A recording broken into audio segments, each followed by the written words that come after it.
বিপুল অঙ্কের লোকসানের বোঝা মাথায় নিয়ে আখ মারাই শুরু করেছে দেশের সবচেয়ে বড় চিনি কল Keru and company Bangladesh limited. শুক্রবার বিকেলে চুয়াডাঙ্গার দর্শনায় মিলের কেইন ক্যারিয়ারে আখ ফেলার মধ্য দিয়ে এ মৌসুমের মারাই কার্যক্রম শুরু হয়। ৫টি ইউনিটে গঠিত দেশের বৃহৎ এই শিল্প কারখানাটি গেল বছরে 4টি ইউনিটে লাভ করে ১৭২ কোটি টাকা। তবে চিনি ইউনিটের লোকসানের ৬১ কোটি টাকার সমন্বয় করে কারখানাটি মুনাফা করেছে ১১২ কোটি টাকা।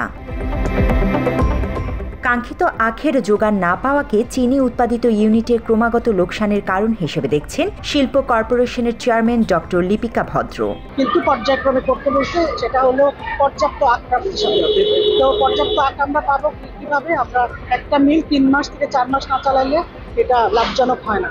সেই পর্যাপ্ত আর 3 বছর পরে এটা সাধারণত প্রথম বছর প্লান্টেশন যায়, সেকেন্ড বছর যায় ওই কারখানা মেরামতের জন্য, প্লাস জনবল গাড়ি এগুলোর জন্য যায়, 8 বছর যায় আমরা মারাইতে যেতে পারবো। চলতি মৌসুমে ৬৫ কর্মদিবসে ৭০,০০০ মেট্রিক টন আখ মাড়াই করে ৪,০০০ মেট্রিক টন চিনি উৎপাদনের লক্ষ্যমাত্রা নির্ধারণ করেছে মিল কর্তৃপক্ষ, যা গড় আহরণের ৬%।